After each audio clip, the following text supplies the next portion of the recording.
Aux portes de Nicosie, un village en ruine. C'est le village turc de Morfita, victime en décembre 1963, il y a 10 ans, d'un raid meurtrier réalisé par des groupes chypriotes grecs non identifiés, mais soutenus ouvertement par la police.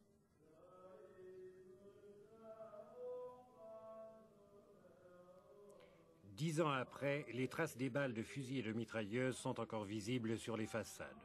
Les 6000 habitants se sont enfuis, ils vivent aujourd'hui encore dans un village provisoire. Le retour dans leur foyer leur est interdit. Le gouvernement chypriote grec a proclamé Amorphita zone militaire. Amorphita est devenu le symbole de la rupture consommée entre chypriotes grecs et turcs, le rappel que le problème fondamental qui se pose à Chypre est celui de la coexistence de deux communautés. İşte Türk İstiklal Harbi diye tarihe geçen büyük mücadele bu savaşların bir devamı mahiyetindedir. Sonunda Désarmés en 1963, les Chypriotes turcs ne le sont plus aujourd'hui et ils tiennent à le faire savoir.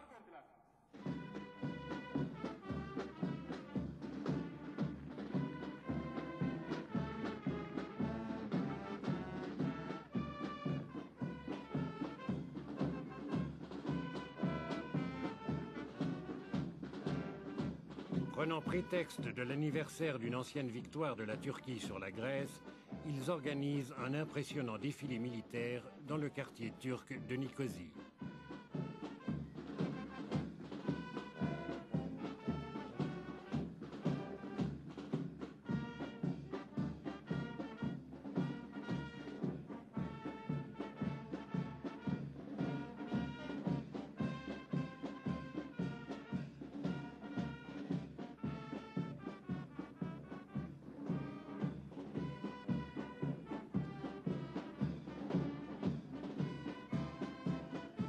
À la tribune, Raouf Denktaş, vice-président de la République et leader de la communauté chypriote turque.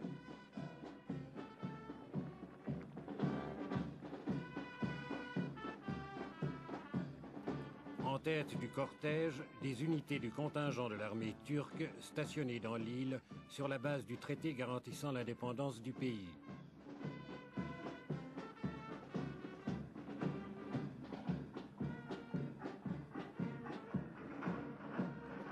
C'est le gouvernement turc qui a désigné Raouf Denktaş comme candidat à la vice-présidence de la République, poste réservé à un chypriote turc par la Constitution.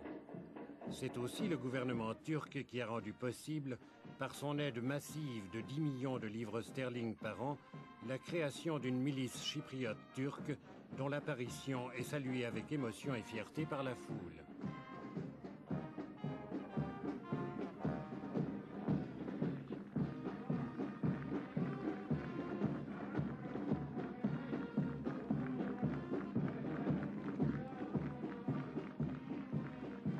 Quelles sont les raisons qui ont amené la Turquie à s'occuper de Chypre et de la communauté chypriote turque? Il s'est avéré très vite, après la Deuxième Guerre mondiale, que la communauté grecque de Chypre voulait Enosis, c'est-à-dire se rattacher à la mère patrie. Or, les Turcs de Chypre, qui constituent aussi une communauté, ont dit, si vous avez le droit de vous rattacher à la mère patrie, nous aussi, nous avons le droit de nous rattacher à notre mère patrie. Or, sur cela, les rapports entre les deux communautés se sont aggravés. Se sont aggravés parce que les Grecs ont commencé à voir dans la volonté de la communauté turque un empêchement, un certain empêchement de leur désir, à leur désir, contre leur désir. Cela étant ainsi, la violence a commencé. Alors, à ce moment-là, la Turquie a compris qu'il fallait défendre cette communauté turque qui était, au fond, numériquement plus faible, beaucoup plus faible, et qui n'était pas soutenue jusqu'alors par aucune force étrangère, disons. Dans quel sens est-ce que l'Enosis menaçait la communauté turque? Au fond, Enosis menaçait la communauté turque parce que Enosis obligerait la communauté turque de faire partie de la Grèce. Or, en Grèce, les Turcs se trouveraient à l'état minoritaire, parce que la Grèce est déjà un État constitué, qui a une certaine constitution et qui a certaines traditions. Tandis que les Turcs ici se trouvent comme partnership. Ici, l'État de Chypre est formé par la volonté de deux communautés. Ainsi, les Turcs s'abaisseraient, si vous voulez, perdraient de leur importance dans l'État grec. De reste, cet État minoritaire, ainsi conçu, a été mis en évidence très clairement par le président Makarios. Dans une lettre fameuse, 1965, écrite au secrétaire général des Nations Unies, il a dit « Les Turcs, ici, n'ont d'autres droits que les droits des minoritaires ». Alors, les Turcs savent qu'être minoritaire, c'est à la longue de se faire condamner.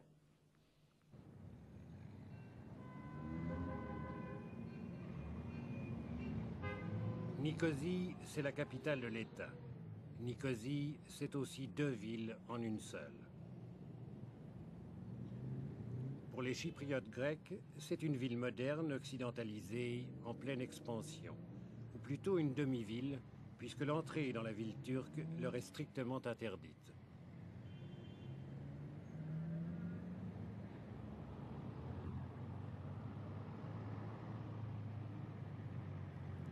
C'est aussi le lieu de rencontre et de détente des membres des diverses armées présentes dans l'île, en particulier des 3000 casques bleus de l'ONU et des 9000 soldats des bases britanniques. Le contrat conclu entre les Nations Unies et Chypre était valable pour une durée de 6 mois. Cela fait 10 ans qu'il est renouvelé chaque semestre.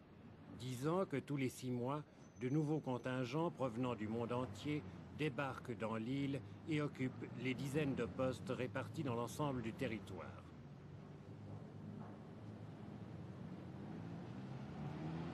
Pour les Chypriotes grecs, ces soldats étrangers, avec leurs dollars ou leurs livres sterling, représentent surtout un apport économique essentiel.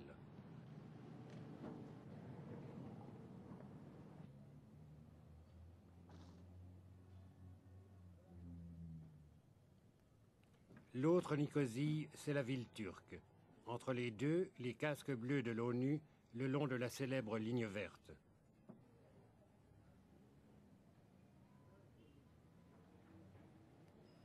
Des barrages rudimentaires, gardés militairement, transforment en cul-de-sac toutes les rues qui aboutissent à la ligne verte, ce cordon de sécurité créé par les experts de l'ONU.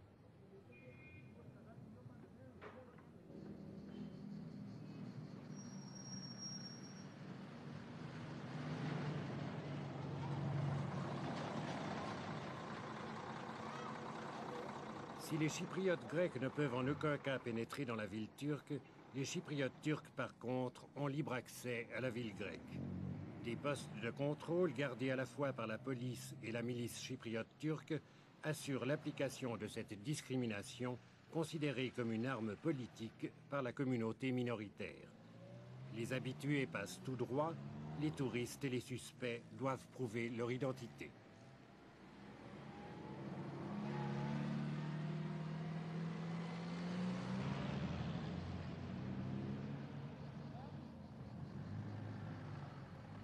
C'est par ces postes de contrôle que chaque jour, quelques 14 000 habitants de la ville turque passent pour aller travailler dans la ville grecque.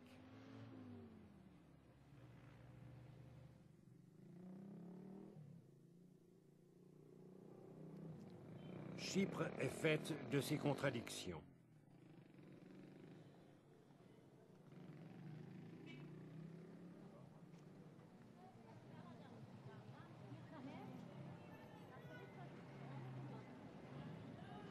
Si la Nicosie grecque vit à l'heure du développement, la Nicosie turque en est restée à l'heure de l'artisanat, voire du sous-développement.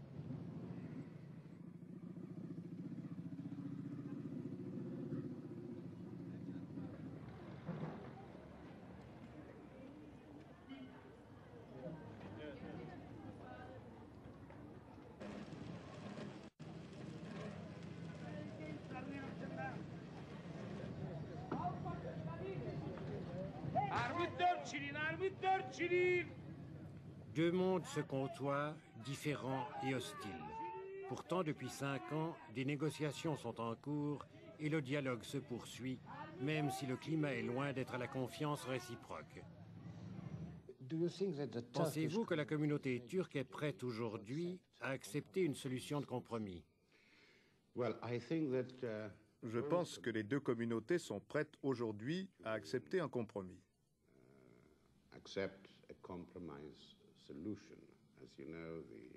Vous savez que la situation à Chypre est restée calme jusqu'en 1963 et que les négociations ont commencé en 1968.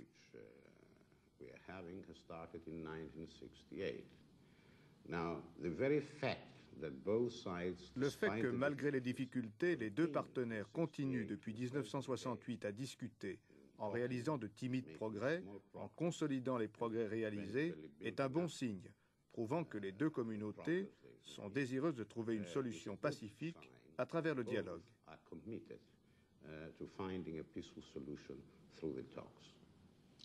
La communauté grecque acceptera-t-elle de renoncer à l'Enosis ou d'en renvoyer la réalisation?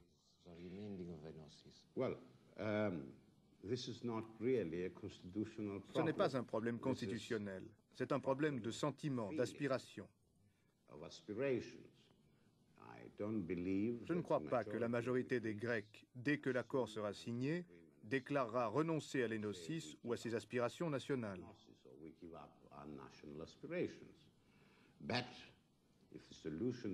Mais si la solution trouvée est réalisable et profitable aux deux communautés, les Grecs continueront à se sentir Grecs et les Turcs continueront à se sentir Turcs. Mais ils seront satisfaits de vivre dans l'État indépendant de Chypre. Quelles sont les possibilités d'un accord entre les communautés grecques et turques?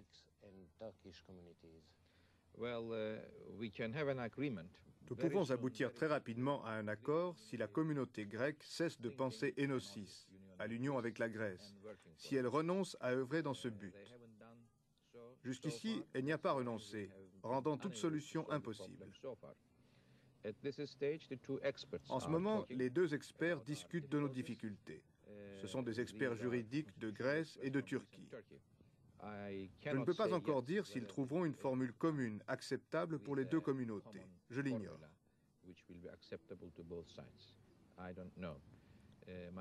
Makarios a déclaré à nouveau qu'il ne signera pas un accord qui empêche l'Enosis. S'il s'acharne dans cette voie, il sera impossible d'aboutir à une solution parce que nous ne signerons pas un accord qui ne ferme pas la porte à l'Enosis.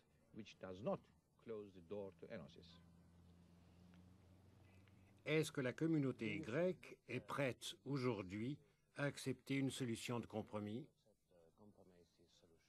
Le compromis qu'ils sont prêts à accepter, c'est une indépendance qu'ils pourront par la suite utiliser pour une union avec la Grèce. Ils refusent de reconnaître notre statut dans l'indépendance et la souveraineté de Chypre.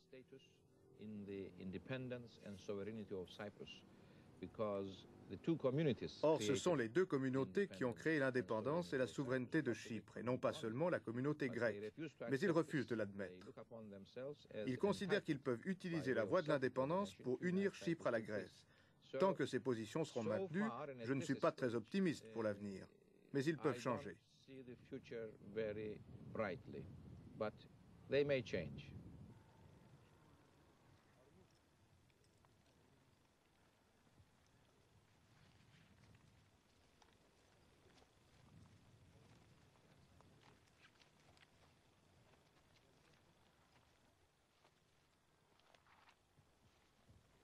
Il n'est pas interdit de penser que la communauté turque estime qu'une force militaire organisée est l'un des éléments du dialogue engagé.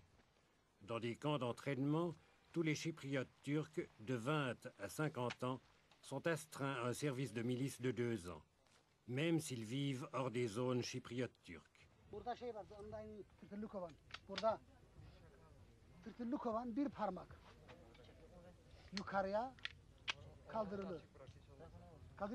Leur encadrement est assuré par des officiers de l'armée turque. Aujourd'hui, 12 000 miliciens ont déjà été formés.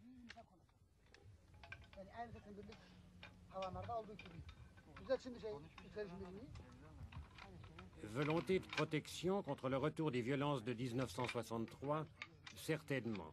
Mais il n'est pas interdit de penser que dans le climat politique de mobilisation nationaliste voulu par le gouvernement d'Ankara, l'administration chypriote turque songe également à se protéger contre d'éventuelles velléités contestataires de certains milieux de la communauté qu'elle dirige.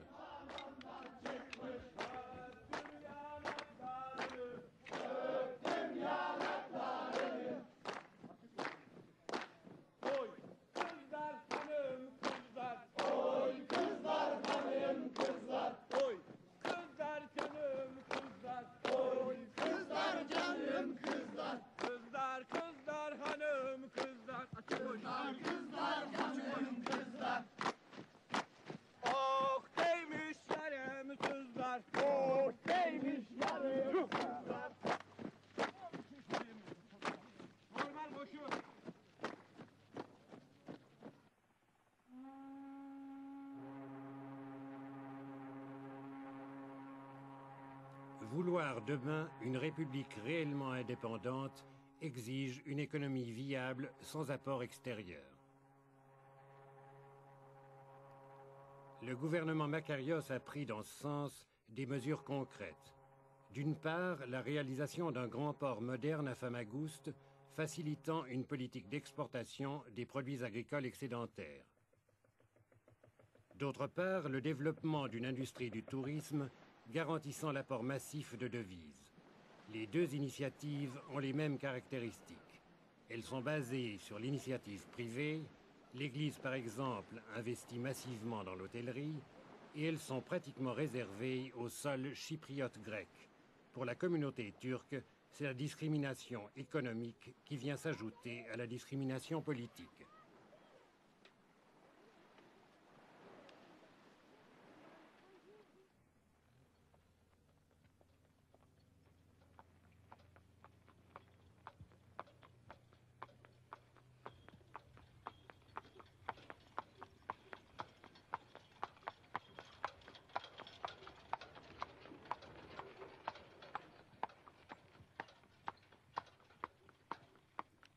C'est dans les campagnes surtout qu'éclate cette inégalité économique entre les deux communautés.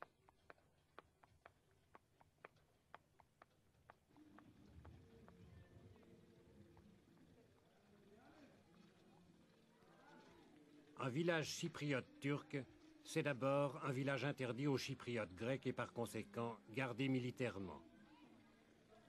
Un village turc, c'est ensuite un village qui ignore les rues asphaltées.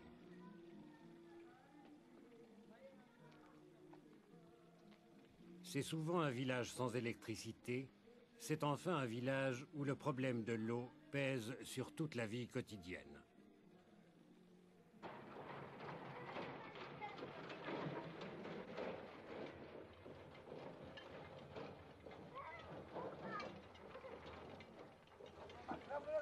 À certaines heures, toute la vie se concentre autour du point d'eau, le seul à alimenter les 6000 habitants du village.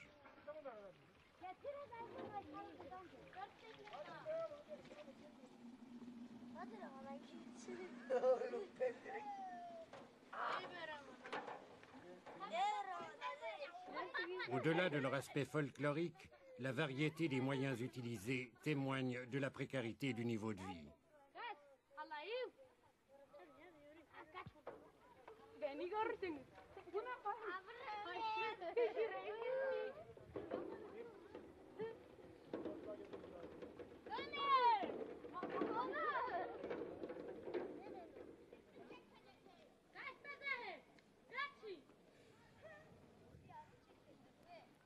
Un village turc, pendant la journée, c'est une majorité de vieux et d'enfants. Les adultes vont en ville pour travailler, car les terres riches appartiennent avant tout aux chypriotes grecs, en particulier à l'Église orthodoxe.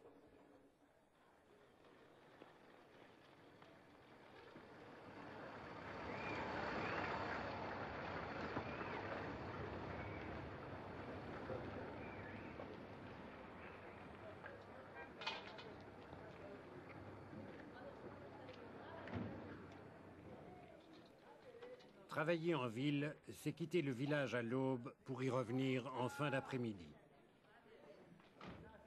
Le travail, c'est le contact avec l'autre. Le village, c'est la vie entre soi, une sorte de ghetto édifié pour se protéger de l'autre. même lorsque l'autre vit à moins d'1 kilomètre de chez vous.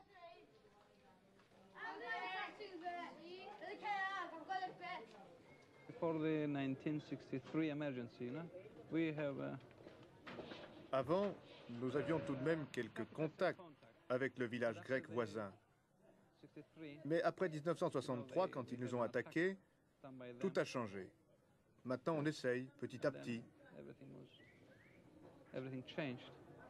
But from now on, we have an improvement. You know, we start little by little to have a contact. And it is easy. C'est facile? It's not easy, especially for the young Non, generation. surtout pour les jeunes générations, parce qu'ils ne peuvent pas parler grec. Autrefois, nous parlions grec, parce que nous avions plus de contacts. Mais au cours des 8 dernières années, nos contacts ont pratiquement cessé.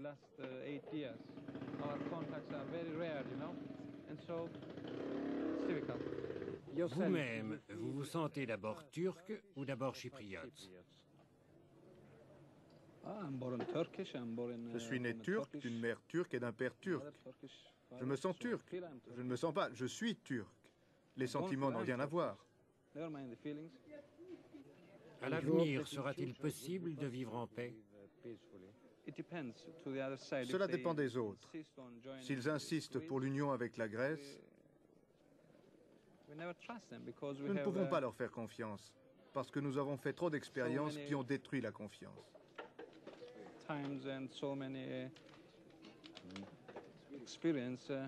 Which makes us not to trust to the opposite side. But if they just don't talk about Denosis, they don't want Même Denosis. s'ils ne veulent plus l'Enosis, s'ils veulent un pays indépendant, nous sommes prêts, je suis prêt personnellement à y vivre, mais en conservant ma nationalité, ma religion et mes traditions. But keeping my nationality and my religion and my backgrounds.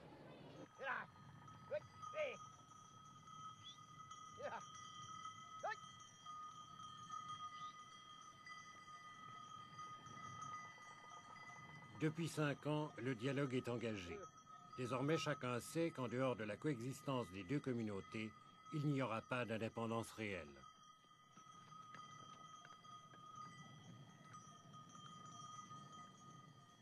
Toutefois, après 10 ans d'impasse, tout reste possible. Le compromis raisonnable, aussi bien qu'une violence irraisonnée.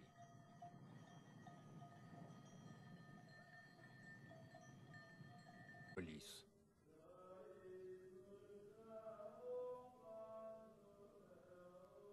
Dix ans après, les traces des balles de fusils et de mitrailleuses sont encore visibles sur les façades. Les 6000 habitants se sont enfuis, ils vivent aujourd'hui encore dans un village provisoire. Le retour dans leur foyer leur est interdit. Le gouvernement chypriote grec a proclamé Amorphita zone militaire. Amorphita est devenu le symbole de la rupture consommée entre chypriotes grecs et turcs, le rappel que le problème fondamental qui se pose à Chypre est celui de la coexistence de deux communautés.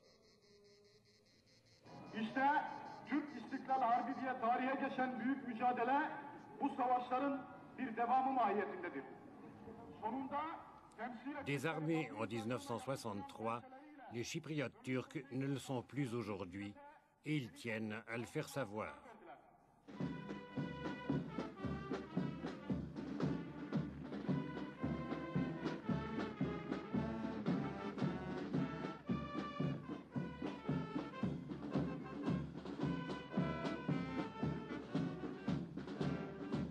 Prenant prétexte de l'anniversaire d'une ancienne victoire de la Turquie sur la Grèce, ils organisent un impressionnant défilé militaire dans le quartier turc de Nicosie.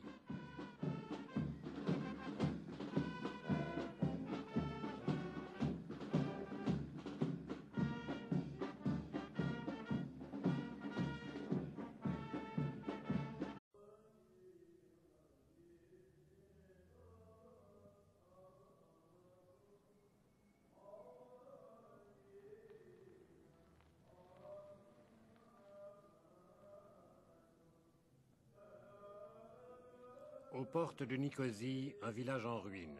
C'est le village turc d'Amorphita, victime en décembre 1963, il y a 10 ans, d'un raid meurtrier réalisé par des groupes chypriotes grecs non identifiés mais soutenu ouvertement par la police.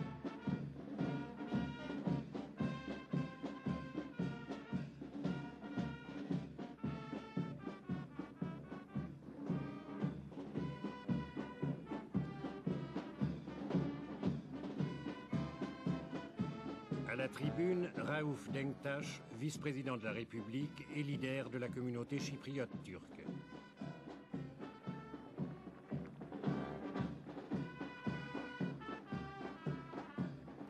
En tête du cortège,